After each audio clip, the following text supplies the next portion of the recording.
భావ సాధన అని అంటూ ఉంటారు. అది ఎలా చేస్తారు? మనస్సు మీద సాధన చేసేది భావ సాధన. మాయ అనేది ఏంటి అన్నది తెలుసుకోవడమే నీ జీవన ప్రయాణం. కృష్ణతత్వంలోని మాధుర్యం మీ మాటల్లో. ఆ ఎనర్జీ ఎప్పుడు ఎక్కడ ఎలా మారాలో అలా మారాలని చూపించిన తత్వం కృష్ణతత్వం. ప్రస్తుతం ఉన్న ఈ సమాజంలో ఈ సఖీభావాన్ని ఈ యువత ఎలా అర్థం చేసుకోవాలంటారు? అది బంధానికి అతీతంగా నడిచేది, ఎదుటివాన్ని పూర్తిగా అర్థం చేసుకునేది. ఈ రాసలీల గురించి ఎవరికీ తెలియని విషయం. 3 స్థితుల్లో కృష్ణ పరమాత్ముడు రాసలీల చేశాడు. పంచప్రీతి ప్రక్రియ అంటే ఏమిటండి? That's life. పిఎంసి ప్రేక్షకులకు నమస్కారం. గురు సాంగత్యం ప్రత్యేక కార్యక్రమానికి సాదర స్వాగతం. కృష్ణం వందే జగద్గురుం, వసుదేవ సుతం దేవం, కంస చాణూరమర్దనం, దేవకీ పరమానందం, కృష్ణం వందే జగద్గురుం. మరి జగత్తుకే ఆధారమైన శ్రీకృష్ణ పరమాత్ముడు గురువుగా అర్జునుడికి గీతోపదేశం చేశారు. అలాగే గురు తత్వానికి సంబంధించి గురు వైభవం గురించి మన పురాణాలు ఉపనిషత్తులు ఎంతో అద్భుతంగా ప్రస్తుతించాయి. మరి గురువు దగ్గర శిష్యుడు ఎలా ఉండాలి, విద్యను ఎలా నేర్చుకోవాలి, తాను తెలుసుకున్న విద్యను తన జీవితానికి ఏ విధంగా అన్వయించుకోవాలి, మన జన్మను చరితార్థం చేసుకోవాలి అంటే మనం అనుసరించాల్సిన పద్ధతులు ఏమిటి, మోక్షానికి మార్గం ఏంటి, ఇలాంటి ఎన్నో రకాల అంశాలకు సంబంధించి చక్కటి ఆత్మజ్ఞానాన్ని అందించడానికి ప్రముఖులు విచ్చేస్తారు. మరెవరో కాదు, చిన్న వయసు నుంచే కూడా ఆధ్యాత్మిక చింతన ఉండటం, గత 15 సంవత్సరాలుగా విశేషమైన సాధన చేస్తూ ఆధ్యాత్మిక రంగంలో తనకున్న జ్ఞానాన్ని పలు రకాల మాధ్యమాల ద్వారా అందరికీ విశ్వవ్యాప్తం చేస్తున్నారు. తాను చక్కగా డబల్ పీజీ పిహెచ్డి చేయటమే కాకుండా ఒక విద్యా గురువుగా కొన్ని వేల మంది విద్యార్థుల్ని ఉన్నతులుగా తీర్చిదిద్దారు. మరికొన్ని వేల మంది విద్యార్థులకి చక్కటి సుశిక్షితమైన శిక్షణ అందించి వారి జీవితంలో ప్రయోజనం పొందటానికి తగిన మార్గనిర్దేశకత్వం చేశారు. ఇవే కాకుండా ఆధ్యాత్మిక ప్రయాణంలో ఎన్నో రకాల శిఖరాల్ని అధిరోహించటం, ఎన్నో సాధనలు చేయటం, ఆ దైవాన్ని అలాగే దైవతత్వాన్ని కూడా అవగతం చేసుకొని విజయవంతంగా ముందుకెళ్తూ తనకంటూ ఒక ప్రత్యేకమైన ముద్ర వేసుకున్నారు శ్రీమతి రత్నమాలతి గారు. వారితో మాట్లాడి మరిన్ని విషయాలు వారి మాటలో తెలుసుకుందాం. ఈనాటి కార్యక్రమాన్ని ప్రారంభిద్దాం. నమస్కారం అండి. హరే కృష్ణ. హరే కృష్ణ. రత్నమాలతి గారు, ఈరోజు మీ సాంగత్యంలో కొన్ని విషయాలు మాకు తెలుసుకోవటానికి అవకాశం దొరికినందుకు మేము చాలా సంతోషిస్తున్నాం. సో ముఖ్యంగా మీరు మీ జీవితంలో కృష్ణతత్వం వైపు అడుగులు ఎప్పుడు వేశారో, ఆ కృష్ణతత్వంలోని మాధుర్యం మీ మాటల్లో. ఏది చెప్పినా నాకు గురువందనం చేసే అలవాటు ఉంటుంది కాబట్టి ఒక్కసారి గురువందనం చేసుకుందాం. అలాగే ఈ కార్యక్రమానికి కూడా వన్నె తెచ్చినట్టు అనిపిస్తుంది. వారికి వందనం చేసుకొని నా ప్రయాణం గురించి మీకు తెలియజేస్తాను. అజ్ఞానతిమిరంధస్యాయ జ్ఞానాంజనశలాకయ చక్షురున్మీలితం యేన తస్మై శ్రీ గురవే నమః. నమో విష్ణుపాదాయ కృష్ణపేష్టాయ భూతలే నమస్తే భక్తి వేదాంత స్వామి ఇది నామేన. నమస్తే సారస్వతీ దేవి గౌరవాణి ప్రచారిణి నిర్విషేద శూన్యవాద్య పాశ్చాత్య దేశధారిణి శ్రీకృష్ణ చైతన్య ప్రభు నిత్యానంద శ్రీ అద్వైత గదాధర శ్రీవాసాది గౌర భక్త వృంద. హరే కృష్ణ కృష్ణ కృష్ణ హరే హరే, హరే రామ రామ రామ హరే హరే. హరి బోల్. ధ్యాయేత్ సదా హృదయ పద్మ సుఖాసనస్థానం సచిన్మయీం సకల ధర్మ సమన్వయాం త్వాం శ్రీరామకృష్ణ చరితామృత పుణ్యపురాం శ్రీ శారదాం త్రిజగదాం జననీం శరణ్యాం. నా గురువులకు ప్రణామాలు చేస్తూ, గురుమండల్లో ఉన్న సకల గురు చైతన్యానికి ప్రణామాలు చేస్తూ, పరమగురు పత్రి సార్కి, స్వగురు వంశీ సార్కి ఆత్మ ప్రణామాలు తెలియజేస్తూ, థ్యాంక్ యూ అండి. హరే కృష్ణ. కృష్ణం వందే జగద్గురు. నేను కృష్ణతత్వంలోకి ప్రయాణం చేయడం అనేది ఒక విచిత్ర సంఘటనలో జరుగుతూ ఉంటుంది. నాకు ముందు అసలు కృష్ణతత్వం అర్థమయ్యేదే కాదు. రాముడు ఇలాగా ఈ తత్వాలకి అతీతంగా లోకంలో భిన్న భిన్న అభిప్రాయాల్లో ఉన్న కృష్ణుని తెలుసుకోవడం అంటే అంత సామాన్యమైన విషయం కాదు. ఆ విషయాన్ని తెలుసుకోవాలి అంటే నువ్వు ఆ తత్వంలోకి ప్రయాణం చేయాలన్నది నాకు గురువుల నుండి వచ్చిన ఒక అనుగ్రహం. అలా ప్రయాణం చేస్తూ ఉండగా అసలు కృష్ణుడు అంటే ఏంటో అన్నది, రాధ అంటే ఏంటి, అసలు ఈ లోకంలో ప్రేమ అనేది ఏంటి, ఇప్పుడు ఎందుకు కృష్ణుడిని ఎందుకు కొలవాలి, ఇలాంటివి అనేక విషయాలు ఈ ప్రయాణంలో నేను తెలుసుకోవడం జరిగింది. 2008లో ఈ ప్రయాణం మొదలైంది. ఇది ఒక అంతర్మదనంగా మొదలైంది. నా జీవితంలో ఉన్న ఎన్నో సమస్యలకి అసలు ఏమిటి కారణం, అసలు ఎందుకు బతకాలి, ఇలాంటివి ఎన్నో ప్రశ్నలు ఎదురవుతాయి. ఎందుకంటే ప్రతి మనిషి జీవితంలో సుఖం దుఃఖం ఒక సామాన్యమైన విషయం. అయితే ఆ దుఃఖం ఏం చేస్తుంది అంటే నీలో ఒక ప్రశ్న చేస్తుంది. అసలు ఎందుకు బతకాలి, బతికితే ఏం చేయాలి, ఎవరి కోసం బతకాలి, ఒక్కొక్కసారి ప్రశ్న వస్తుంది. అలా ప్రశ్నతో మొదలైంది నాకు నా అంతర్మదనంలో కృష్ణతత్వం వైపుకి. ఇలా చేస్తూ ఉండగా ఎంతోమంది గురువులు, ఈ ఒక రకంగా చెప్పాలి అంటే ఇప్పుడున్న భాషలో నేను ఆస్ట్రల్ వరల్డ్‌లోనే ఎక్కువగా గురువుల్ని చూస్తూ ఉంటాను, మాట్లాడుతూ ఉంటాను, జ్ఞానం పొందుతూ ఉంటా. కానీ నాకు అప్పుడు అది తెలియదు అసలు. ఓకే. ఇది ఎప్పుడు జరిగింది ముందు? ఇట్స్ ఇన్ 2008 తర్వాత జరిగింది. ఇలా ప్రయాణం చేస్తూ నాలో చాలా ప్రశ్నలు వచ్చాయి. అంటే ఒక పాయింట్ ఆఫ్ టైంలో ఏమనిపించిందంటే వదిలే ఈ జీవితం, ఎందుకు బతకడం అనే ఒక డౌట్ వచ్చింది. అలాగా అనుకుని పడుకున్నప్పుడు స్టార్ట్ అయింది ఈ ప్రయాణం. ప్రతిరోజు పడుకోముందు నాకు క్వశ్చన్స్ వచ్చాయి. రోజు మొత్తంలో ఎందుకు ఇలా చేస్తున్నాం, ఎక్కడికి పరిగెడుతున్నాను, అసలు నేను ఎవరి కోసం బతకాలి, అలా స్టార్ట్ అవుతున్నప్పుడు నైట్ పడుకునేదాన్ని. పడుకున్నప్పుడు అంటే ఒక క్లాస్లో కూర్చునేదాన్ని. అక్కడ ఒక గురువుగారు ఉండేవాళ్ళు, భగవద్గీత చెప్తూ ఉండేవారు. నాకు అప్పుడు అది భగవద్గీత అని కూడా తెలియదు. ఇదంతా డ్రీమ్స్‌లో ఆస్ట్రల్ ట్రావెల్ జరిగింది. అప్పుడు అసలు నాకు అదేం తెలియదు. అక్కడే చెప్తూ ఉండేవాళ్ళు. అక్కడ చాలా డౌట్, అంటే న్యాచురల్గా ఒక క్లాస్లో ఎలా ఉండేదో అలా ఉండేది.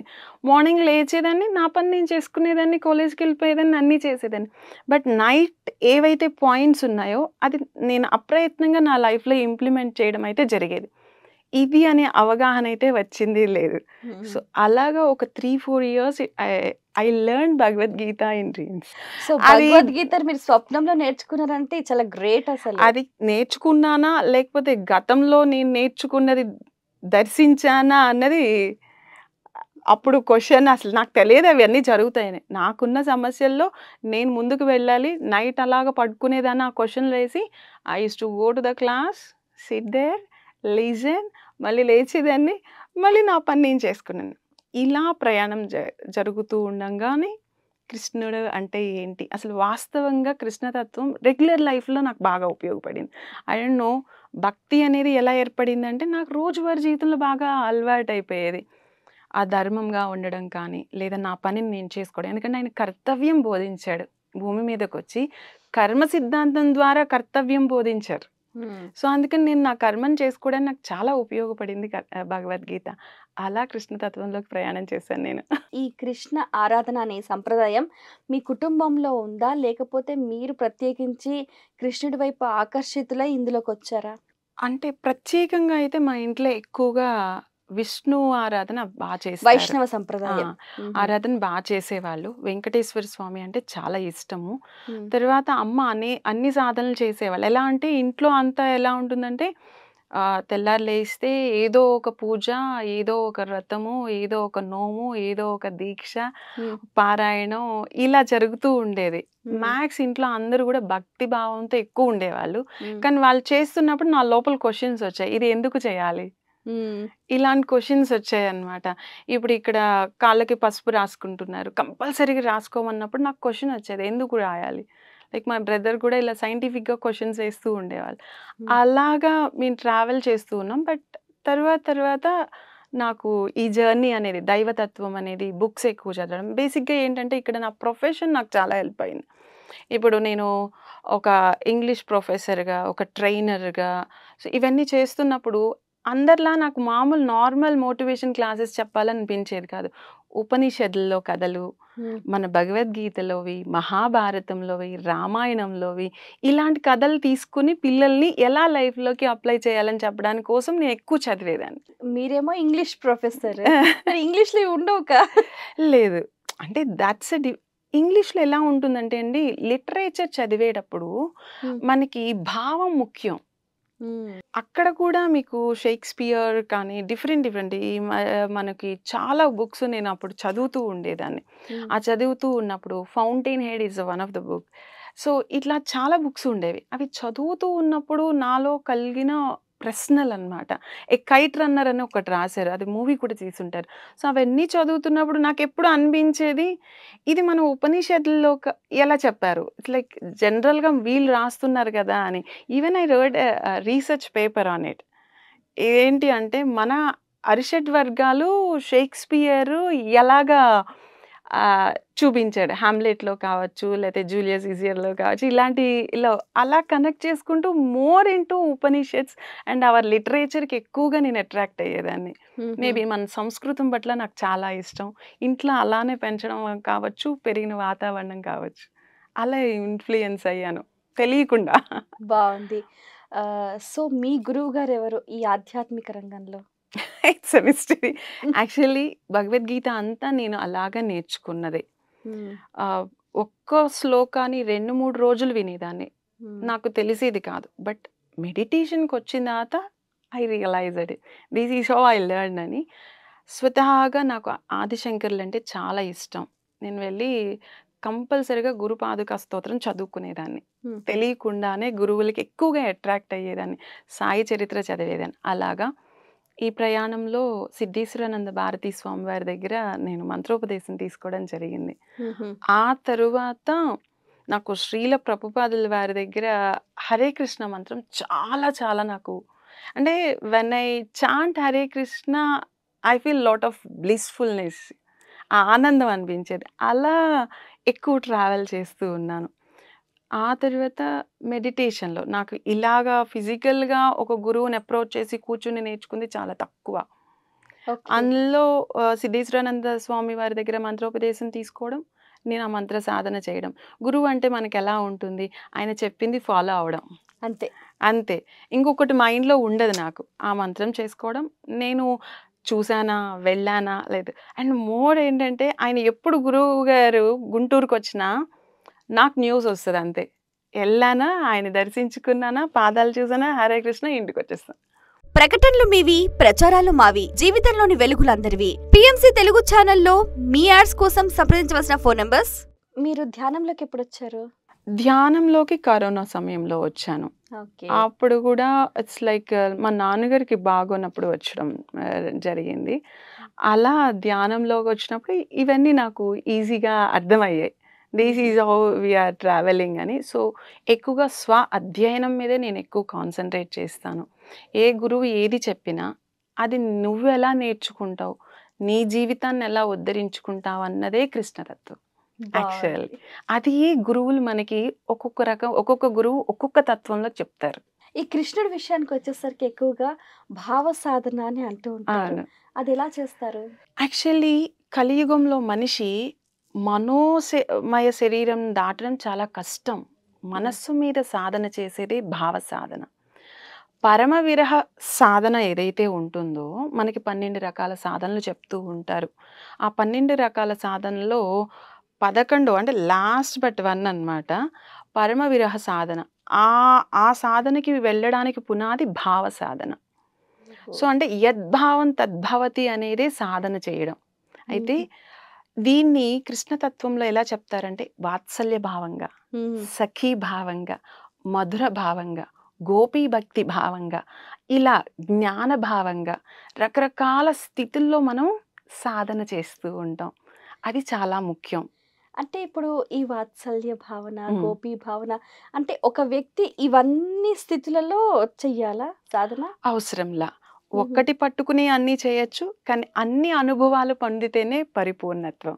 హ్మ్. మీకొక ఎగ్జాంపుల్ చెప్తాను చూడండి. భావ సాధన అంటే వాత్సల్య సాధన గురించి చెప్పుకుందాం. అంటే ఎలా చూస్తారు కృష్ణుడిని? మీ అబ్బాయిలా చూస్తారు. హ్మ్. మీకు బృందావనంలో జరిగిన చిన్న చిన్న కథలు చెప్తాను. ఒకాయన ఏం చేశారంటే, ఓ చిన్న కృష్ణ విగ్రహం తెచ్చుకుంటారు. మామూలుగా మనకి భావ సాధనలో నియమము, నిష్ట తక్కువ. ఆహా! నువ్వు భావం ఎలాగా ఆ పరమాత్ముడితో కనెక్ట్ అవుతావో చాలా ముఖ్యం. హ్మ్. సో, అది మన ఇష్టం ఏదైనా చేయొచ్చు. ఒకాయన ఏం చేశారంటే, ఒక చిన్న లడ్డూ గోపాల్ని తెచ్చుకొని పెట్టుకున్నాడు. వాళ్ళ పిల్లల్లానే ఈయన్ని చూస్తూ ఉన్నారనమాట. రోజు బట్టలు వేయడం, స్నానం చేయడం, వీళ్ళు వండుకుంది ఆయనకి పెట్టడం, ఈయనేదో అల్లరి చేస్తున్నట్టు చుట్టూ తిరుగుతుంటే అల్లరి చేయకని కూర్చోబెట్టడం, ఇలా చేస్తూ ఉన్నాడు. ఒకరోజు పిల్లి వచ్చింది. ఈ భావంలో ఉన్నాడు కదా! మరి పిల్లి వచ్చినప్పుడు పిల్లలకి భయమొస్తుంది గదా! హ్మ్. ఈయనకి అనిపించిందనమాట. కృష్ణుడు అక్కడి నుండి గెంతుతూ, "అమ్మో! పిల్లి వచ్చింది బయటికి కొట్టేయి, బయటికి కొట్టేయి" అని. ఈయనన్నాడు వెంటనే ఇలా చూసి, నువ్వు దైవం కదా! నువ్వెందుకు అలా భయపడతావు పిల్లిని చూసి" అని. అప్పుడు వెంటనే కృష్ణ పరమాత్ముడు ఒక సమాధానం చెప్పాట. "నువ్వు నన్ను దైవంగా కొలిస్తే నేను గుళ్ళో ఉండాలి కదా! నీ ఒళ్ళో ఎందుకుంటాను? మరి చిన్న పిల్లవాడికి పిల్లంటే భయమే కదా! కాబట్టి నేను భయపడతాను." ఇది భావ సాధన. బావుంది. హ్మ్. చాలా కాబట్టి చక్కగా ఉంది. మీరు దైవంతో ఎలా కనెక్ట్ అవుతారు? హ్మ్. అలానే మనకి ఆ దైవం రెస్పాండ్ అవుతుంది. అది కృష్ణతత్వం, కృష్ణ చైతన్యం. ఈ సఖీ భావన? సఖీ భావన అంటే మీకిక్కడ శ్రీధాముడు, సుధాముడు ఆ! వీళ్ళిద్దరూ వేరు వేరు యాక్చువల్లీ. ఆ! శ్రీధాముడు గోకులంలో ఉన్నాయన. హుహు. సుధాముడు ఆయన ద్వారకలో ఆయనకి గురుకులంలో పరిచయమైన స్నేహితులు. హ్మ్. సఖీభావంలో ఎక్కువగా మనం ఎవరికి చెప్పుకోవాలంటే ఈ రోజుల్లో చాలా మందిని మనం చూస్తూ ఉంటాం. స్త్రీ పురుషుల మధ్య స్నేహభావం అనేది చాలా వ్యతిరేకంగాను రకరకాల అర్థాల్లో చూసుకుంటారు. కానీ ద్రౌపదిది కృష్ణ పరమాత్ముడి యొక్క సఖీభావం అద్భుతం కదండీ! సఖి అంటే ఆల్మోస్ట్ ఆల్ అందరూ ఏమనుకుంటారనంటే ఓపెన్‌గా ఆ! చెప్పాలనంటే లవ్వర్ టైప్ అని యెస్. అనుకుంటారు. కానీ ఇక్కడ సఖి అంటే ఆ సఖి కాదు. కాదు కదా! కాదు. ఎవరైతే నీ ఆత్మ ఉన్నతికి సదా నీతో తోడు ఉంటారో, అంటే నీ పక్క నుండి నీకు ఉపచర్యలు చేయడం కాదు. నీకటువంటి సమయంలో ఆ జ్ఞానాన్ని అందించగలుగుతారో వారు సఖీభావం. ఓహో! దేహాన్ని దాటి, మనసుని దాటి నీ యొక్క ఆత్మ ప్రయాణంలో తోడుండేవాడు సఖి. స్నేహం ఓహో! వేరు, హ్మ్. సఖ్యత్వం వేరు. ఆత్మ పరమాత్ముడు అంటే జీవాత్మ పరమాత్ముడి వైపుకి నడిపించేది సఖీభావం. హుహు. ఇప్పుడు ఇక్కడ చూసుకోండి ద్రౌపదిని గురించి మీరు ఆలోచించండి. ద్రౌపది ఎలా ఉంది? ఒక అందమైన అమ్మాయి. మామూలుగా ఆలోచిద్దాం. హ్మ్. ఒక మంచి వరుడు కావాలి. హుహు. అర్జునుడిని చూసింది. ప్రేమించింది. అర్జునుడే కావాలనుకుంది. అక్కడున్న సిట్యుయేషన్స్‌కి 5గురు భర్తలు. హ్మ్. రైట్? ఆ తత్వం వేరు మళ్ళీ. పాంచాల తత్వం వేరు. అది పక్కన పెట్టేస్తే, ఈ సిట్యుయేషన్‌లో నార్మల్‌గా ఎలా ఉండుంటది? మీరు చెప్పండి. ద్రౌపది ఎన్ని అవమానాలు పడించుంటుంది. ఈ రోజుల్లో అంటే now it is a living relationship. I'm just talking about it. ఇది కామన్. ఆ రోజుల్లో అలా కాదు కదా! ఒక్కరినే పెళ్లి చేసుకోవాలి. మరి ద్రౌపది 5గురు భర్తలు. అంటే ఎవరో ఒకళ్ళు అనకుండా ఉండుంటారా? హ్మ్. నేచురల్‌గా ఆలోచించండి. ఈటిని దాటడానికి ఎవరు సహాయం చేశారు? Krishna. Thought is the real friendship of Krishna.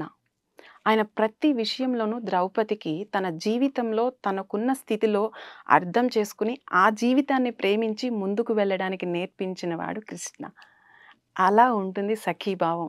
దేహాన్ని అతీతంగా ఆత్మ ప్రయాణాన్ని ఉన్నతంగా తీర్చిదిద్దేదే సఖీభావం.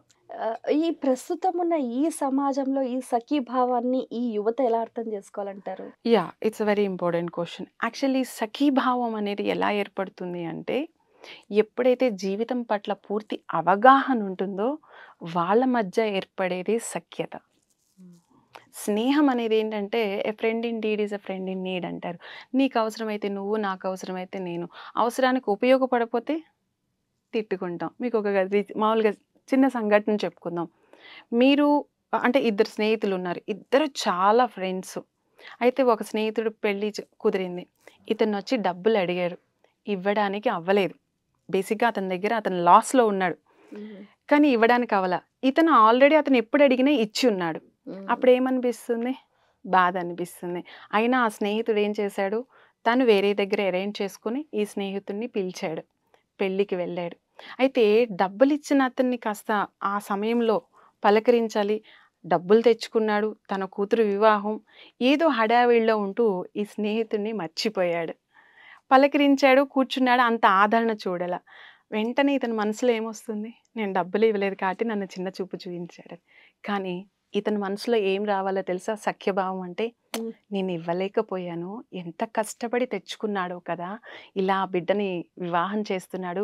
నా కూతురు లాంటిదే కదా అని అతని మీద ఇంకొంచెం ప్రేమ కలగాలి గదా! నీకు హ్మ్. ద్వేషం ఎందుకు కలుగుతుంది? ఇది ద్వేషాన్ని ప్రేరేపించేది సహజమైన తత్వమైన స్నేహం. ఓకే. కానీ సఖ్యం అనేది అతన్ని పూర్తిగా అర్థం చేసుకునే స్థితిలో ఉంటుంది. అప్పుడు చూడండి, భార్యాభర్తల మధ్య కూడా సఖ్యం ఉండాలి గదా! హ్మ్. ఇది నిజమైన స్నేహం. అది బంధానికి అతీతంగా నడిచేది.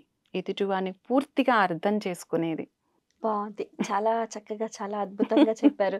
సో, అయితే ఈ గోకులంలో ఉన్న కృష్ణుడు, హ్మ్. అలాగే మధురలో ఉన్న కృష్ణుడు, ద్వారకాలో ఉన్న కృష్ణుడు, బృందావనంలో ఉన్న కృష్ణుడు హ్మ్. అంతా ఒకటే కదా! యాహ్! యాక్చువల్లీ కృష్ణ కాన్షియస్‌నెస్ అన్నాం. అంటే హ్మ్. కృష్ణుని యొక్క ఎనర్జీ మీకు హ్మ్. ఎలా చూపిస్తారు అంటే మీరు సర్వసాధారణంగా అర్థం చేసుకోండి. ఆ ఎనర్జీ ఎప్పుడు, ఎక్కడ, ఎలా మారాలో అలా మారాలని చూపించిన తత్వం కృష్ణ తత్వం. హ్మ్. చిన్నప్పుడు అమ్మ దగ్గర ఎలా ఉండాలి? అల్లరి పిల్లవాడిలా ఉండాలి. హ్మ్. అలాగే ఒక వయసు వచ్చిన తర్వాత అందరితో ఆడుతూ, పాడుతూ ఉండాలి. హుహు. కానీ ద్వారకలో ఒక రాజు పొజిషన్‌లో ఉన్నప్పుడు అల్లరి చిల్లరగా ఉంటాడా? ఉండడు. సో, ఆ ఎనర్జీ అనేక ఫార్మ్స్‌లో ట్రాన్స్‌ఫార్మ్ అవుతూ నువ్వు జీవితంలో ఇలా ఉండాలి అని చూపించే తత్వం. బృందావనంలో ఉన్న కృష్ణుడి తత్వం ద్విభుజుడు. అంటే 2 చేతులే ఉంటాయి మనకిలాగా. హుహు. చక్కగా ఆడుతూ, పాడుతూ వేణునాదం చేస్తూ ఉంటాడు. కానీ ద్వారకలో ఉన్న కృష్ణుడు చతుర్భుజుడు. విష్ణు స్వరూపం పాలించేవాడు. దీన్ని హుహు. ప్రాక్టికల్‌గా ఎలా అర్థం చేసుకోవాలి చెప్పండి? There's are 2 forms. మిమ్మల్ని మీరు ప్రేమించాలి. హుహు. ద్విభుజ శక్తి. హ్మ్. కానీ నీ జీవితాన్ని నువ్వు పాలించాలి. చతుర్భుజ శక్తి. ఇప్పుడు హ్మ్. ఈ ఇద్దరికి వేరంటారా? ఒకటంటారా? Different. But same. Hmm. That's a life. You should love your life. But you should lead your life. బావుంది. Love your life, lead your life. అంతే నైస్. కదా! ప్రిన్సిపల్స్ అన్నీ కంపల్సరీగా ఫాలో అవ్వాల్సిందే. నువ్వు ప్రొఫెషనల్‌గా ఉన్నప్పుడు, నీ జాబ్‌కొచ్చినప్పుడు అక్కడ రూల్స్ పాటించాలి. నీ లైఫ్‌ని ముందుకు తీసుకువెళ్ళాలి. కృష్ణుడు ఎక్కడా కూడా డబ్బు సంపాదించొద్దు, వైరాగ్యానికి పోమని చెప్పలేదు. మోహానికి పోవద్దని చెప్పాడు. కానీ అదే కదా! మాయలో పడిపోయి మోహం చుట్టూ ఆ బురదలో పడిపోతున్నారు అందరూ. ఇది చాలా విచిత్రమైన సంఘటన. హ్మ్. నేను అగ్రీ చేయలేను ఎవరు. మాయ లేదండి. మాయ లేకపోతే ఎలా మరి? ఈ ప్రపంచంలో అందరున్నదే మాయలో మీకు కదా! చెప్తాను చూడండి. ఆ! అందరు ఆత్మజ్ఞానులు అయ్యారనుకోండి, హ్మ్. ఈ సృష్టి జరగదు. పిల్లలెలా పుడతారు? మాయ అనేది మాయ, యోగమాయ, మహామాయ. 3 ఉంటాయా ఆ! అందులో? మాయ అనేది నువ్వు రోజు పనులు చేసుకోవడానికి నీకు ఉపయోగపడేది. హ్మ్. అవునా?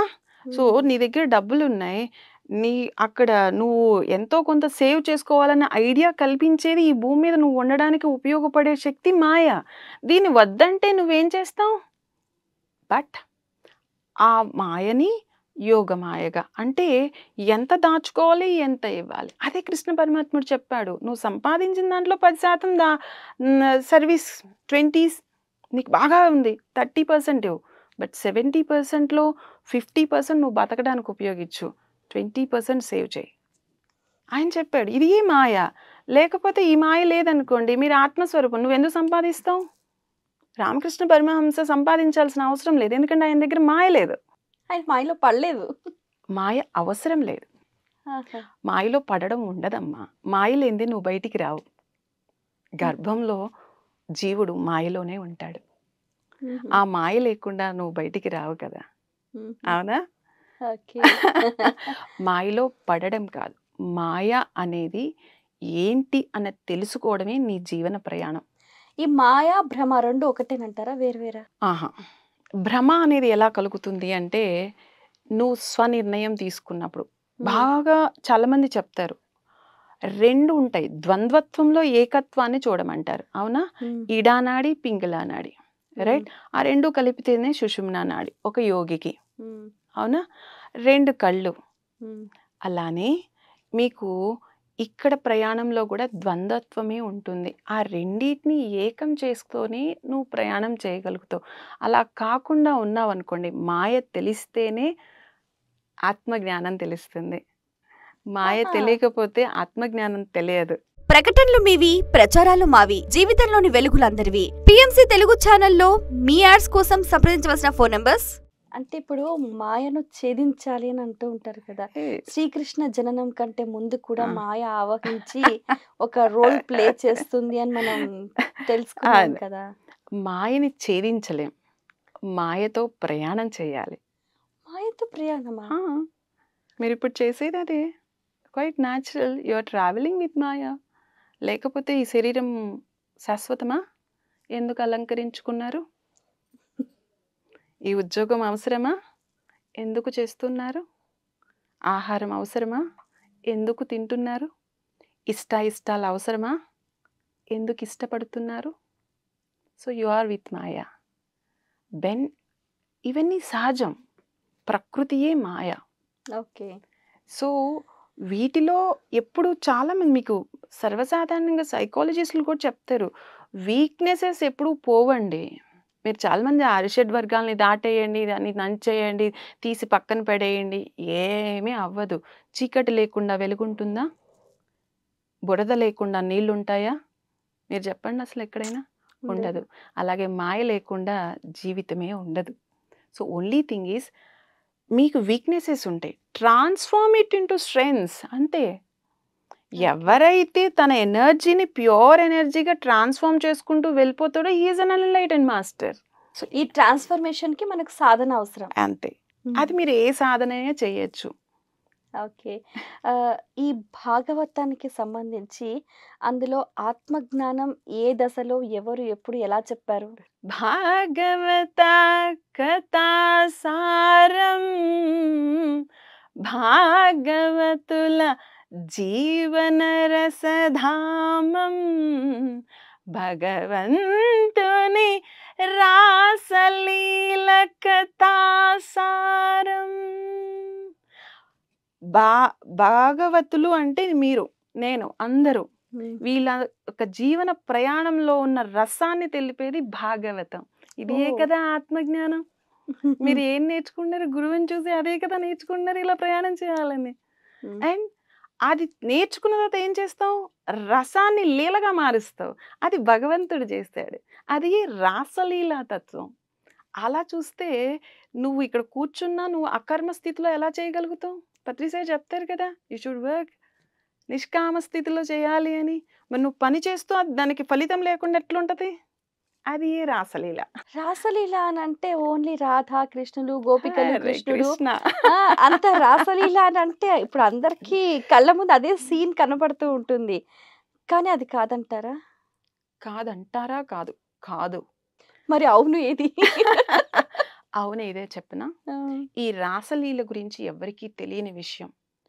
3 స్థితుల్లో కృష్ణ పరమాత్ముడు రాసలీల చేశాడు. ఆహా. 1 చుట్టూ ఉన్న వ్రజవాసులు, అంటే చుట్టూ వాళ్ళమ్మ నాన్న మొత్తం అందరితో. 2 గోపికలతో రాధాదేవితో కలిసి. 3 రాధతోనే చేశారు. దీన్ని నికుంజ లీల అంటారు. అంటే మనకి వృందావన రసభావంలో చూస్తే, అంటే నువ్వు అందరితో జీవిస్తూ ఉంటావు చూడు, ఈ అందరిలో జీవించేటప్పుడు అందరు తిడుతూ ఉంటారు, పొగుడుతూ ఉంటాడు, ప్రేమగా పిలుస్తుంటారు. ఇది ఏ రాస్, అందరితో కలిసి జీవించడం. స్నేహితులతో చేసే రాసలీల. ఇక్కడ స్నేహం అంటే మనం ముందే చెప్పుకున్నాం, సఖ్యభాగం అవునా. ఈ సఖీభావంలో వీళ్ళందరూ ఏంటి అంటే, ఎప్పుడైతే వీటిల్లో ఆత్మ ప్రయాణానికి వస్తాడో, ఏ జ్ఞానంతో నువ్వు ప్రయాణం చేస్తూ ఉంటావు చూడండి, ఆ జ్ఞానం అనేక రకాల స్నేహితులుగా నీకు మారుతుంది. నీ మనసులో చెప్తుంది, రే నాయనా ఆగు, నువ్వు నోరు అదుపులో పెట్టుకో, నోటి మాటే నుదుట రావటానికి గుదురు చెప్పారు, నోరు మూసుకోరా నాయనా అని చెప్తుంది. ఇది రాసలీల. లోపల జరిగేది రాసలీల, బయట జరిగేది జీవన ప్రయాణం. అది రాసలీల కాదు, అది రసానుభూతి. నువ్వు అనుభవ జ్ఞానం పొందడానికి వచ్చినది. లోపల జరిగేది లీల. మరి రాధాదేవితోనే చేసేదేంటి? జీవాత్మ పరమాత్మతో చేసే లీల. అయితే రాధ దగ్గరికి కృష్ణుడే వచ్చేవాడట. అవును. మీ దగ్గరికి దైవమే వస్తుంది. మిమ్మల్ని హ్మ్. వెతుక్కుంటూ గురువు వచ్చారా? మీరు వెళ్ళారా గురువు దగ్గరికి? గురువే వచ్చారు. అది రాసలీల. మీకు ఇంకొకటి తెలుసా? చాలా విచిత్రమైన కథ బృందావనంలో. నేను ఇలా చెప్తూ ఉంటే చెప్పిస్తూ ఉంటాను. ఎప్పుడు కూడా జీవుడే అలుగుతాడు దేవుణ్ణి. అవును. దేవుడు ఎప్పుడు మీ మీద అలగడు. మీరే అలుగుతారు. నాకు నేను ఈ కూడా అలిగాను దేవుడొద్దు. చాలా సార్లు. నాకు ఈ దేవుడొద్దు, నాకు ఈ గురువొద్దు, నాకు వీళ్ళొద్దు, నాకు ఈ తత్వం వద్దు, నాకు ఈ సాధన వద్దని నువ్వు అలిగి ఇంకో సాధనకి పోతుంటావు. అక్కడున్నది ఆయనే. నీ అలక తీర్చడానికి ఇంకో రూపం వేసుకుని వస్తాడు. రాధవు నువ్వే. రాధ అంటే నీ జ్ఞానేంద్రియాలు, నీ కర్మేంద్రియాలు, నీ అంతఃకరణ ఇంద్రియాలను తృప్తిపరిచి కృష్ణతత్వంతో ధరించి నిరంతరము అదే శ్వాస ప్రయాణంలో ఉచ్ఛ్వాస నిశ్వాసలను ధరించగలిగిన శక్తి రాధ. అబ్బా! ఆ రాధ హ్మ్. చూసేటప్పుడు కృష్ణుడినే చూస్తుంది, హ్మ్. వినేటప్పుడు కృష్ణుడినే చూస్తుంది, పలికేటప్పుడు కృష్ణుడినే చూస్తోంది.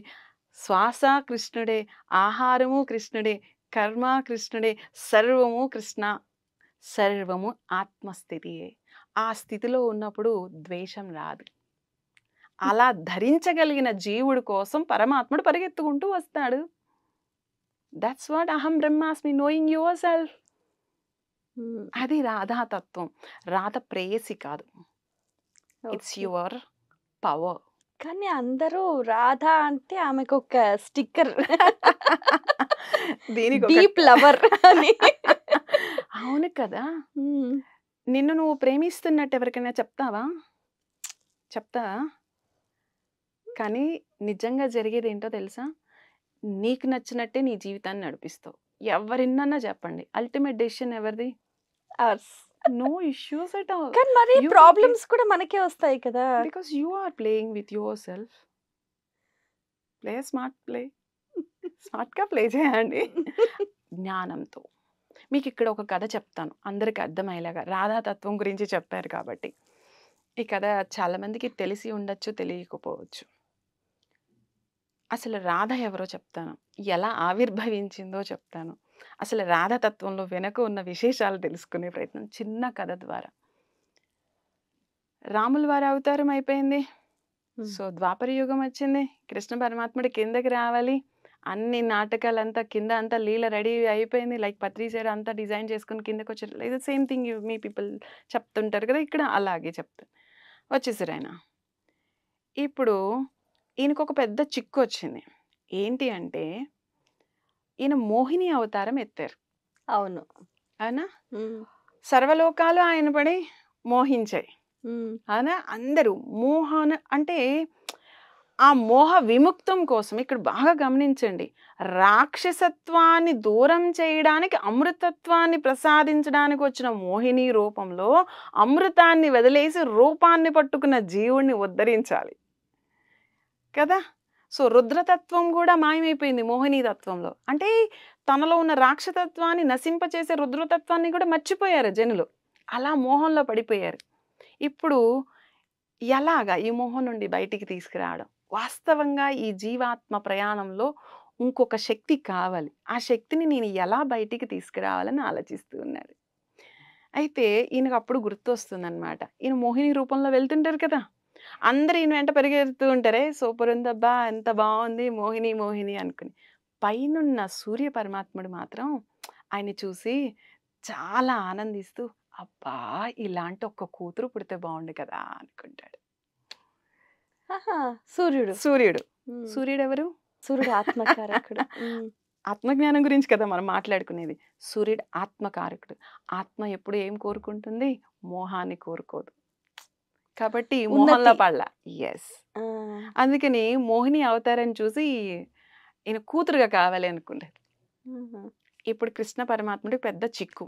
నేను మామూలుగానే ఆడ రూపం వేసుకుని వస్తే అందరు నా వెంట పడ్డారు. హ్మ్. ఈయన ఇప్పుడు కూతురుగా రమ్మంటున్నాడు. ఇప్పుడు ఎంతమంది వెంట పడతారు? నేను ఇప్పుడు ఏం చేయాలి? ఆ! ఎలా భూమి మీదకి రావాలి? ఎందుకని ఈయన మీద ప్రెషర్ ఉంది. ఈ సూర్య భగవానుడు కూర్చొని తపస్సు చేస్తా అన్నాడు. హ్మ్. తపస్సు చేసి బ్రహ్మ దగ్గరికి వెళ్ళాడు. హ్మ్. బ్రహ్మ దగ్గరికి వెళ్ళినప్పుడు ఏమయ్యా ఏంటి కథ అంటే, ఇదిగో నాకు మోహిని అవతారంలో ఇలా చూశాను, నాకు కూతురుడిగా కావాలనిపించాడు. అలా వెళ్తూ ఆయన ఇలా చూసి ఓకే అన్నాడు. సో ఇప్పుడు ఆయన ఎప్పుడు వస్తాడు? నాకు నువ్వేం వరాలు ఇవ్వద్దు, నాకు తెలియదు నా కూతురు నాకు ఎప్పుడు పుడుతుంది, ఇది చెప్పు అన్నారు. ఈయన ఇప్పుడు కృష్ణ పరమాత్ముడు ప్రెషర్ ఇప్పుడు ఆయన రావాలి. అప్పుడు ఆలోచిస్తూ తిరుగుతూ ఉంటే అద్దంలో ఆయన ప్రతిబింబం కనిపిస్తుంది. ఆత్మస్థితిలో చూస్తాడు. చూసి గబగబా వెళ్ళి లక్ష్మీదేవి వస్తువులన్నీ తెచ్చి ఆ ప్రతిబింబానికి అలంకరించడం మొదలు పెడతాడు. ఓహో! నీలి రంగు బదులు గౌరాంగాన్ని ఇస్తాడు. ఎందుకంటే ఆనంద రూపం. ఆ! ఆయన అంత ఆనందంగా అది చూడంగానే ఎంత ప్రేమ అయిపోయింది అంటే ఆయన మీద ఆయనకే ఆనందం వచ్చింది. దీనికి ఉదాహరణ ఏంటి? మీరు రెడీ అయ్యి అద్దంలో చూసుకుంటే ఏం చేస్తారు? ఎంత బాగున్నావు అబ్బా అంటారా లేదా? నిన్ను నువ్వు అలా ప్రేమించగలిగే స్థితి, ఆ రూపాన్ని కిందకి వచ్చినది రాధ. ప్రేమతత్వంలో మోహానికి అతీతంగా జీవుడు తన్ని తాను ప్రేమించుకునే శక్తితో నిరంతరం ప్రయాణం చేయగలిగే శక్తి, ఆ శక్తియే రాధాశక్తి. ఇది తెలియదు ఎవ్వరికి. రాధ అంటే ప్రేయసి అనుకుంటారు.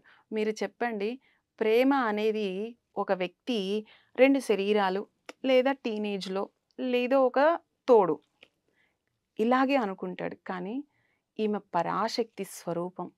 మీకు అనేక రకాల ప్రేమలను అందిస్తుంది. మీకు ఒకవేళ ఒక రకమైన తల్లి ప్రేమ దక్కలేదు ఆ పిల్లవాడికి, ఆమె ఏం చేస్తుందో తెలుసా? వాడికి ప్రేమ కావాలనిపిస్తుంది, భార్య ప్రేమగా వచ్చేస్తుంది. సరే భార్య ప్రేమకు దూరం అయ్యాడు, సఖీ ప్రేమగా వచ్చేస్తుంది. సఖీ ప్రేమ ఏమీ లేదు, ఏదో ఒక జ్ఞానం మీద, ఒక ఆర్ట్ మీద, ఒక సంగీతం మీద, లేదా ఒక నృత్యం మీద, లేదా ఒక రాయడం మీద ఏదో ఒక రకంగా నీకు ప్రేమను చిగురింపజేస్తుంది. ఆ ప్రేమ లేని క్షణం జీవుడు కుప్పకూలిపోతాడు. మీరు చెప్పండి, ఎన్ని కష్టాలున్నా ఒకరిని ప్రేమిస్తున్నారు? మీరు ఆలోచించండి. That is Radha, that is called హ్లాదిని శక్తి.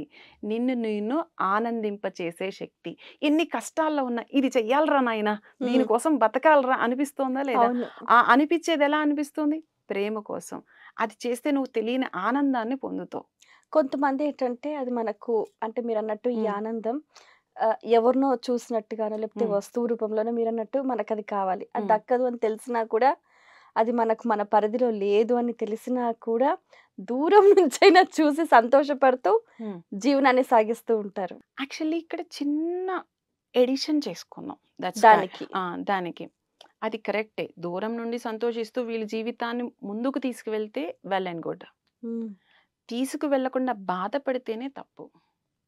అది తెలియచేయడానికి జీవుడు ఎప్పుడు పరమాత్మ యొక్క స్థితిలో ఉండలేడు. దట్స్ అది తెలియచేయడానికి రాధాకృష్ణుల సెపరేషన్. ఓహో! జీవుడు ఎప్పుడు పరమాత్మ తత్వంలో ఉన్నాడు అనుకోండి, భూమి మీద ఎంతకాలం ఉండగలుగుతాడు? ఉండలేడు. తన కర్మలను అన్ని కరిగించుకోవాలి కదా. So you should learn. నిన్ను నువ్వు తెలుసుకోవడానికి జీవాత్మ ప్రయాణం చేసేటప్పుడు ఖచ్చితంగా పరమాత్మ దూరంగానే ఉంటాడు. ఆ తత్వంలో ఆలోచిస్తున్నప్పుడు మీకు కావాల్సింది మీరు పొందినా పొందకపోయినా మీ జీవితం ఉన్నతమైన మార్గంలో వెళ్తుంది అంటే ఇట్స్ గుడ్. మీరు కావాల్సింది పొందలేదని బాధపడుతూ ఉంటే అది మోహం. బాగుంది. అయితే ఈ భాగవతం నుంచి ప్రస్తుత సమాజానికి ఏ అంశం ఉపయోగపడుతుంది బాగా? అంటే మనకు భాగవతంలో చాలా రకాల అంశాలు ఉన్నాయి, చాలా కథలు, చాలా కృష్ణతత్వం గురించి ఉంది. ప్రస్తుత సమాజంలో మీరు గమనిస్తే అంటే ఇంత అలజడి, హెక్టిక్, టైట్ షెడ్యూల్ అంతా కూడా ఇప్పుడు ఏమంటారంటే భాగవతం చదవమంటే ఇప్పుడు నాది భాగవతం చదివే ఏజ్ కాదు, టైము కాదు, టైం లేదు అని అంటూ ఉంటారు.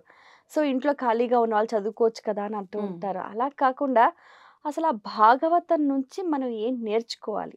భాగవతము మీకు ఏం చెప్తారు? చదవమని చెప్పరు, వినమని చెప్తారు. అవును, నవవిధి భక్తి విధానాల్లో భాగవతాన్ని వినమని చెప్తారు. అక్కడే మీకు హింట్ ఇచ్చారు. నీ జీవితం ఎలా జరుగుతుంది, ఏ శబ్దాన్ని నీ హృదయంలో స్పందింపజేస్తుందో విన్న రోజు వాడు భాగవతాన్ని సారాన్ని పట్టుకున్నవాడైతాడు. అర్థమైందా? పరీక్షితుడు గర్భంలోనే ఉన్నాడు, నన్నెవరు రక్షించారు అని వెతుక్కుంటూ ఉంటాడు. అలాగే జీవుడు భూమి మీదకి వచ్చిన తర్వాత నా ప్రయాణం నేను ఎటు చెయ్యాలని వెతుకుతూ ఉంటాడు. వెతుకుతూ ఉన్నప్పుడు అల్టిమేట్ స్టేజ్లో నాకు ఇది కావాలి అని నిర్ణయించుకుని కూర్చుంటాడు. కూర్చున్నప్పుడు భాగవతం సప్తాహం చేస్తారు. 7 చక్రస్థితుల్లో ఏకస్థితిని చేసి నువ్వు నీ యొక్క ఊర్ధ్వం వైపు ప్రయాణం చేయగలిగినప్పుడు జీవాత్మ పరమాత్మలో ఏకమైనప్పుడు జీవన్ముక్తి పొందుతావు. ఇది భాగవతంలో చెప్పిన ఆత్మజ్ఞాన సారం. సింపుల్గా ఎవరైతే జీవితాన్ని పరీక్షించి తాను ఏమి చేయాలి అనుకుంటున్నాడు, ఎలా చెయ్యాలి అనుకుంటున్నాడు, ఏ గురువు మనకి ఏ మార్గం నేర్పించాడు, ఆ తత్వాన్ని పట్టుకునే ప్రయాణం చేయగలిగిన రోజు ఆ ప్రయాణంలో నీ ఒక్కొక్క దశ మారుతూ ఉన్నప్పుడు మూలాధారం నుండి నువ్వు క్లీన్ చేసుకోవడం మొదలు పెడతావు. అది 7 రోజుల సప్తాహం. అది తెలియడానికి నీలో ఆ ప్రేరణ కలగడానికి వినరా నాయనా అని చెప్తాడు. ఎవరండి చదవమన్నది? బోళ్ళని వింటున్నారు. 1 గంట ఇది కూడా వినమనండి. ఎంతోమంది గురువులు ఎన్నో రకాలుగా రసానుభావంతో చెప్పారు. వినండి చాలు. You get lot of things. ప్రకటనలు మీవి, ప్రచారాలు మావి. జీవితంలోని వెలుగులందరివి. పిఎంసి తెలుగు ఛానల్లో మీ యాడ్స్ కోసం సంప్రదించవలసిన ఫోన్ నంబర్స్. సో రత్నమాలతి గారు, మనం గమనిస్తే కూడా కృష్ణతత్వంలో ఎన్నో అర్థాలు, ఎన్నో అంతరార్థాలు ఉన్నాయి. అసలైన తత్వాన్ని పట్టుకోవడం అనేదే చాలా క్లిష్టతరమైనది. అవును. ఈ నేపథ్యంలో రకరకాల సాధనలు ఉన్నాయి. మీరు చాలా మంది చేత చేయిస్తూ ఉంటారు. పంచప్రీతి ప్రక్రియ అంటే ఏమిటండి?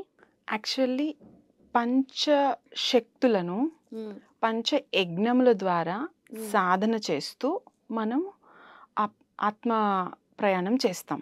అయితే ఇప్పుడున్న ఏమంటారు అడ్వాన్స్ వరల్డ్ కావచ్చు, ఈ వరల్డ్ ఏం చేస్తారు, మాకు టైం లేదు, డ్యూరేషన్ చాలా తక్కువ, నియమాలు పాటించలేరు, ఎందుకంటే ప్రాణం అనేది ఆహారంలో ఉంది, అవునా, తినకపోతే ఉండలేరు. సో ఈ కాంప్లికేటెడ్ ఇష్యూస్లో మనకి వేదంలో చెప్పింది, ఎస్పెషల్లీ క్రియాయోగంలో ఉన్న మూలతత్వమే పంచక్రియతత్వం. ఈ పంచశక్తులు ఎవరు అంటే దుర్గా, లక్ష్మి, సరస్వతి, గాయత్రి, రాధ. ఆహా, నేను ఇంకా ఈ పంచశక్తులు అంటే నేను అనుకున్నాను పంచభూతాలేమో అనుకున్నాను. అంటే వీటిల ద్వారానే ఏర్పడతాయి. ఓహో. సో ఈ పంచశక్తులు అంటే నీలో ఉన్న ఎనర్జీ అన్నమాట. వీటన్నిటిని కరెక్ట్గా అలైన్ చేస్తే లైఫ్ చాలా బాగుంటుంది. At the same time materialistic లైఫ్ని ఎంజాయ్ చేస్తూనే స్పిరిచువల్ అడ్వాన్స్మెంట్ అనేది జరుగుతుంది, సహజంగా జరగాలి. అందుకనే ఇది చేపిస్తాం. చేపించేటప్పుడు పంచ యజ్ఞాలు ఇందులో యాడ్ అయ్యి ఉంటాయి. యాక్చువల్లీ మనిషి ఏం చేయాలి? దేవతా యజ్ఞం చేయాలి, ఋషి యజ్ఞం చేయాలి, పితృయజ్ఞం చేయాలి, తర్వాత మనుష్య యజ్ఞం చేయాలి, భూత యజ్ఞం చేయాలి. ఈ 5 యజ్ఞాలు చేయాలి. ఎవరు చేయగలుగుతారు? నిత్య అగ్నిహోత్రం చేయాలంటారు, ఎవరు చెప్పగలుగుతారు? ఇవన్నీ చేయలేం. బట్ భావ సాధనలో 2 వీటిని యాడ్ చేసుకుని ఈ సాధన చేస్తాం. ఓకే. ఒకటి కృతజ్ఞత. కృతజ్ఞత అంటే నీ దగ్గర ఆల్రెడీ ఎవరో ఇచ్చారు, అది పొందావు కాబట్టి వాళ్ళకి థ్యాంక్స్ చెప్తాం. 2 ప్రేమ, రాధాతత్వాన్ని, లాదిని శక్తిని యాడ్ చేసుకుంటాం. ఇలా చేసుకుని సోల్ లెవెల్లో నువ్వు గ్రాటిట్యూడ్ని తెలియచేయాలి. పంచప్రీతి అంటే నీలో ఉన్న పంచశక్తులను, పంచభూతాత్మకమైన ఈ శరీరాన్ని ఏకం చేస్తూ నువ్వు ఈ క్రియను చెయ్యాలి కాన్షియస్గా. అంటే ఇది ఎవరు చెయ్యొచ్చు అంటారు? ఎవరైనా చేయొచ్చు, ఎప్పుడైనా చేయొచ్చు. బట్ దీని తత్వాన్ని తెలుసుకుని చేస్తే మాత్రం అద్భుతమైన ఫలితం వస్తుంది. ఇందులో ఎలా ఉంటుందంటే కేవలం అందరికీ థ్యాంక్స్ చెప్పడమే. మామూలుగా ఈ రోజుల్లో మీకు ఎన్ఎల్పి చేస్తే, న్యూరో లింగ్విస్టిక్ ప్రోగ్రామ్ మీరు చేస్తూ ఉంటే ఐడిడెడ్, అందులో ఏం చెప్తారు? గ్రాటిట్యూడ్. ఏది చెప్పినా థ్యాంక్ యూ మీరు చెప్తూ ఉంటారు. బట్ అది మెటీరియలిస్టిక్ లైఫ్లోనే, తర్వాత మీకు ఆ ఫీల్ రాదు, అవునా? కానీ ఇక్కడ ఏంటంటే సోల్ ఎన్హాన్స్మెంట్ లెవెల్లో నువ్వు గ్రాటిట్యూడ్ చెప్పాలి. అప్పుడు ఏమవుతుంది? లోకం మీద కోపం ఉండదు, ద్వేషం ఉండదు, అలాగే నీ ప్రయాణం మీద నీకు నిరాశ ఉండదు. వీటి పట్ల అంగీకార భావం ఏర్పడుతుంది. అలాగే నేను వెళ్ళాలి అని నీకు ఉత్సాహం కలుగుతుంది. ఇక 3వది జీవితంలో ప్రతి క్షణ ఆనందంగా ఉండాలి అనే భావన కలుగుతుంది. అండ్ దానికోసమే కదా మైండ్ వ్యాలీ, ప్రెజెంట్ మూమెంట్లో నువ్వు ఉండడానికి నువ్వు బోల్డ్ అన్ని మనం ఖర్చు పెడుతూ ఉంటాం, డబ్బులు ఖర్చు పెడుతూ ఉంటాం. అది నువ్వు సింపుల్గా రోజువారు చేసుకునేది. ఇది సోల్ లెవెల్లో ఎన్హాన్స్మెంట్ చేస్తుంది. దీనిలో ఒక విషయం మీకు చెప్తా. సర్వసాధారణంగా అందరూ పేరెంట్స్కి గ్రాటిట్యూడ్ చెప్పమని చెప్తారు. మరి పేరెంట్స్కి గ్రాటిట్యూడ్ చెప్తే సోల్ ఎలా గ్రోత్ అవుతుంది? ఎవరైనా ఎప్పుడు ఆలోచించండి. సోల్ లెవెల్లో ఎలా చెప్పాలి? తెలీదు. మీకు ఒక కథ చెప్తాను, మీకు తెలిసిందే. వినాయకుడు మనకి విఘ్నాలన్నిటిని తొలగించే గణనాథుడు అని చెప్పుకున్నాం, అవునా? కానీ ఆ పొజిషన్ రావడానికి ఆయన ఏం చేశాడు మీరు ఆలోచించండి. తల్లిదండ్రుల చుట్టూ తిరిగారు. ప్రదక్షిణ 3 ప్రదక్షిణాలు. కానీ క్వశ్చన్ ఏంటంటే అక్కడున్న శివుడే కదా అందంగా పుట్టిన వినాయకుడి తల నరికేసి గజముఖాన్ని పెట్టాడు. మరి వినాయకుడికి కోపం రావాలి కదా. అలా కాకుండా ఆ పేరెంట్స్ చుట్టూ తిరిగితే ఈయనకి పొజిషన్ ఎలా వచ్చింది? ఇక్కడే మనం అర్థం చేసుకోవాల సహజమైన ప్రయాణం ఏంటి అంటే, ఈ స్టోరీ విన్నప్పుడు అందరూ ఏమనుకుంటారు, ఆయన శివుడు ఎందుకు తల నరికేశాడు? అది అహంకారం. అహంకారం, రైట్? మరి అప్పుడు ఇంకొక అందమైన ముఖం పెట్టచ్చు కదా, గజముఖం ఎందుకు పెట్టాలి? గజం ఐశ్వర్యానికి ప్రతీక. ఐశ్వర్యానికి కాదు, బుద్ధికి. బుద్ధికి. గజము బుద్ధికి. అంటే నువ్వు అందంగా ఏదైతే చూస్తున్నావో అది కనుక బుద్ధితో జోడిస్తే సర్వత్రా విఘ్నాలను తొలగించి అందమైన జీవితాన్ని జీవించగలవు. ఓకే. అందుకని మీకు అక్కడ పెట్టారు. అంటే దానికి వేరే గజాసురుడి కథ చెప్తారు, కానీ కాన్సెప్ట్ మీరు ఆత్మజ్ఞానం తత్వంలో తీసుకో. ఎప్పుడైతే నువ్వు నీ పేరెంట్స్ తిట్టారని, కొట్టారని, లేకపోతే నా పేరెంట్స్ డబ్బు సంపాదించట్లేదనో, లేదా నా పేరెంట్స్ నాకు సపోర్ట్ చేయట్లేదనో ఈ భావం నీ మనసులో ఏర్పడిపోతుందో నువ్వే విఘ్నాలను పెట్టేసుకుంటున్నావు. బికాస్ నీకు ఈ లైఫ్ ఇచ్చింది ఈ పేరెంట్స్ కాదు కదా, నువ్వు చూస్ చేసుకుంటే వీళ్ళ ద్వారా నువ్వు భూమి మీదకి వచ్చావు, రైట్? అప్పుడు నీ పేరెంట్ ఎవరు? అసలైన మూలతత్వం, అవునా? ఆ మూలతత్వానికి వీళ్ళ ద్వారా నువ్వు కృతజ్ఞత చెప్పాలి. So you should accept your life. చాలామంది అంటారు, లోకంలో చాలామందికి కోపం ఎవరి మీద ఉంటుందో తెలుసా? ఎంత ప్రేమించినా తండ్రి మీద కోపం ఉంటుంది, ఎంత ప్రేమించినా తల్లి మీద కోపం ఉంటుంది. ఇవి ఏ బ్లాక్స్. వీటిని పోగొట్టుకోవాలి అంటే నువ్వు తల్లిదండ్రులను రోజు గుర్తు చేసుకోవాలి. అలా గుర్తు చేసుకున్నప్పుడల్లా వాళ్ళు ఇవ్వనదో, లేకపోతే అతిగా ఇచ్చినదో, లేకపోతే వాళ్ళ మీద లోపాలో, లేకపోతే వాళ్ళు నీకు సహకరించలేదనో, లేకపోతే వీళ్ళకన్నా నేను గొప్పవాడినో అనేక భావాల్లో పిల్లోడు చూస్తూ ఉంటాడు. ఈ బ్లాక్స్ అన్ని కరిగిపోతేనే వాడు ఆత్మ ఉన్నతి పొందుతాడు. అసలు ఈ బ్లాక్స్ ఉన్నాయి, బ్లాక్స్ ని ఫస్ట్ మీరు అన్నట్టుగా ఆ అంగీకారం అనేది రావడమే చాలా కష్టం. అందుకని మీరేం చేస్తారు, ఇప్పుడు మీరు law of attraction, visualisation, imagination, లేదా law of exemptions, these are all the theories. ఇక్కడ మనకి ఈ వందన క్రియ అని మనకి ఎప్పుడో చెప్పారు వేదంలో. అందుకని నువ్వు ఇష్టం ఉన్నా ఇష్టం లేకపోయినా తల్లిదండ్రులు వంచి తలదాన్ని పెట్టగా పెట్టగా తినగా తినగా వేము తీయనట్టు, నువ్వు దిద్దగా నీకు అక్షరాలు వచ్చినట్టు, నువ్వు సాధన చేయగా సంగీతం ఎలా పాడినట్టు, నువ్వు ఎప్పుడైతే మనసులో తల్లిదండ్రులను తలుచుకోగా అసలు వాటి గురించి ఆలోచించడం మొదలు పెడతావు. ఆలోచించి ఆ బ్లాక్స్ నుండి క్లియర్ అవుతావు. ఇలాగా నువ్వు ఈ ప్రాసెస్ని చెయ్యాలి. తల్లిదండ్రులను ఊహించుకొని వాళ్ళ పాదాలు తాకి వాళ్ళల్లో ఉన్న లోపాలు చూడకుండా వాళ్ళల్లో ఉన్న దైవ చైతన్యం, ఆ చైతన్యమే నాకు ఎప్పుడైతే ఈ విఘ్నాలు ఈ లైఫ్లో కలిగాయో వాళ్ళ ద్వారానే నాకు తీరిపోవాలి అని చెప్పి నువ్వు ఆ భావనతో కృతజ్ఞత చెప్పండి, లైఫ్లో ఏ ప్రాబ్లం ఉండదు. అది ఏ గణనాథుడు, అది ఏ విఘ్ననాథుడు. ఇది మనం ఎంతమంది చేస్తున్నాం? గ్రాటిట్యూడ్ చెప్పమంటే ఏదో ఎమోషనల్గా ఒక స్టేజ్కి వచ్చిన తర్వాత నా పేరెంట్స్ వల్ల నేను ఇలా వచ్చానని చెప్పడం వేరు. బట్ ఈ ట్రావెల్లో నువ్వు ఆ పేరెంట్స్ పట్ల నీకున్న భావం చాలా కష్టం కదా. అఫ్కోర్స్ అది క్లియర్ చేసుకుంటే ఆ స్టేజ్ మీద నువ్వు చెప్పక్కర్లా, it's will automatically known to others. ఆ ఫ్రీక్వెన్సీలోకి నువ్వు ట్రాన్స్ఫర్ అయిపోతావు. ఓకే. అలాగా ప్రతి విషయంలో మీకు ఇక్కడ ఇంకొక కథ చెప్తాను దీనికి మూలం. అంటే అందరికి ఇంట్రెస్టింగ్ అయిన ఒక చిన్న స్టోరీ. ఒక అతను అనుకున్నట్ట, అతనికి వాళ్ళ భార్యకి చాలా గొడవ. కానీ తప్పదు కదా, కండిషన్స్ ప్రకారం మనం ట్రావెల్ చేయాల్సిందే కదా. ట్రావెల్ చేస్తున్నాం, రోడ్డు మీద వెళ్ళినప్పుడల్లా ఇలాంటి అందమైన భార్య కావాలి, ఇలాంటి గుణవతి కావాలి, ఇలాగ ఉద్యోగం చేసే అమ్మాయి కావాలి, ఇలా ధనవంతురాలు, ఇట్లా ఉండాలి, నా భార్యలో ఈ లక్షణాలు ఉండాలని అతను అస్తమానం అనుకునేవాడు. కానీ ఇక్కడున్న భార్యలో లక్షణాలు చూడటం మర్చిపోయాడు. సో భార్య అంటే కోపం. రెండింటిని మీరు అర్థం చేసుకోండి. ఇక్కడ భార్య అనే స్థితిలో ఉన్న ఒక స్థితిని ద్వేషిస్తున్నాడు, రైట్? ఇతనికి కొంతకాలం ఇలాగే జరిగిపోయింది, పైకి వెళ్ళాడు, మళ్ళీ భూమి మీదకి రావాలి.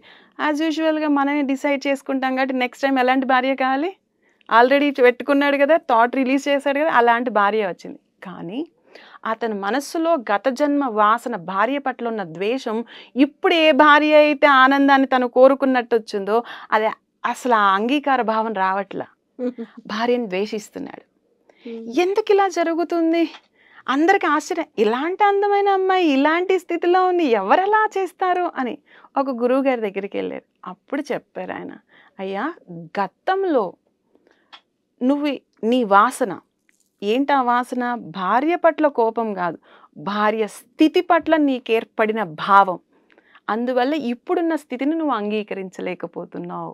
కాబట్టి గత జన్మ వాసనలు ఇవన్నీ మీకు ద్వేషం అన్ని వాసనలుగా ఏర్పడతాయి. నువ్వు ఈ జన్మలో పొందిన అనుభవించలేని స్థితి ఏర్పడుతుంది. కాబట్టి ఈ ప్రయాణంలో ముందు వాటినన్నిటినీ తొలగించుకోవాలి. అది ఏమవుతుంది అంటే కృతజ్ఞత వల్లే వస్తుంది. కృతజ్ఞత అనేది ఎప్పుడు థ్యాంక్స్ చెప్తావు? నువ్వు పొందావనే భావంతోనే కదా, యువర్ కంప్లీట్ అనే భావంతోనే కదా. అంటే ఈ పొందినది పూర్తిగా ప్రేమతత్వంలో నువ్వు ఇవ్వగలిగినప్పుడు నీకు ఆ బ్లాక్స్ అన్ని ఆటోమేటిక్గా కలుగుతాయి. అందుకని పొద్దున్నే లేసి యూ షుడ్ సే, ఇది మహాతర్ బాబా క్రియాయోగంలో ముఖ్యమైనది. మీరు కుండలిని చైతన్యం కానీ ఏ చైతన్యమైనా చేయండి, ఏ సాధన అయినా చేయండి, మీరు భావన సరిగా లేకుండా మీ గుణాలు సరిగా లేకుండా ఉంటే సాధనలో ఉత్తమమైన స్థితిని పొందొచ్చేమో కానీ జీవన్ముక్తి కానీ ఆత్మజ్ఞానం కానీ పొందడం చాలా కష్టం. సో ఎటు తిరిగి భావన అనేది చాలా ముఖ్యం అంటారు. అవును. సో బాగుంది. అందుకని పంచప్రీతి క్రియలో చెట్ల పట్ల భావన చాలామంది ఏమున్నాయి లేని చులకనగా తీస్తారు. సో ఎవ్రీథింగ్ పంచ యజ్ఞాలను కేవలం కృతజ్ఞత అని చెప్పిస్తూ వాళ్ళతో ఈ క్రియ చేపిస్తూ ఉంటాం. అంటే దీనికి ఏమన్నా ఇట్లా అగ్నిహోత్రం లాంటిది ఏమన్నా పెట్టుకుంటారా? ఏం లేదు, జస్ట్ పూర్తిగా భావన. Just your feeling. అదే ఏ టైంలో చేస్తూ ఉంటారు ఈ ఎప్పుడైనా పంచప్రీతి ప్రక్రియ? మార్నింగ్ ఎస్పెషల్లీ, ఎందుకంటే మార్నింగ్ నువ్వు స్టార్ట్ చేస్తే బికాస్ ఆ డే మొత్తం నువ్వు అదే గ్రాటిట్యూడ్ ఫీల్లో రోజు మొత్తం గడిపేస్తూ ఉంటావు. సో ఎర్లీ మార్నింగ్లో చేస్తారు 5:30కి ఆ టైంలో మీరు లేవంగానే. చాలా బాగుందండి. మీ అమూల్యమైన సమయాన్ని కేటాయించి ఎన్నో విషయాలను వివరంగా మాతో షేర్ చేసుకున్నందుకు ధన్యవాదాలు. Thank you. Hare Krishna. So friends, వీక్షించారు కదండి, రత్నమాలతి గారు ఎన్నో విషయాలను ఎంతో చక్కగా సవివరంగా మనందరికీ తెలియచేశారు. ముఖ్యంగా ఈ ఎపిసోడ్లో సారాంశం ఏంటంటే భావన ప్రక్రియ. మన భావం అనేది ఎంత స్వచ్ఛంగా ఎంత ఉన్నతంగా ఉంటుందో మనకు జీవన్ముక్తి ఆ విధంగా లభిస్తుందని తెలియజేశారు. సో ఫ్రెండ్స్, ఆ విధంగా సాధన చేద్దాం, ముక్తిని మోక్షాన్ని పొందే ప్రయత్నం చేద్దాం. మరో కార్యక్రమంలో మళ్ళీ కలుసుకుందాం. అంతవరకు సెలవు. నమస్కారం.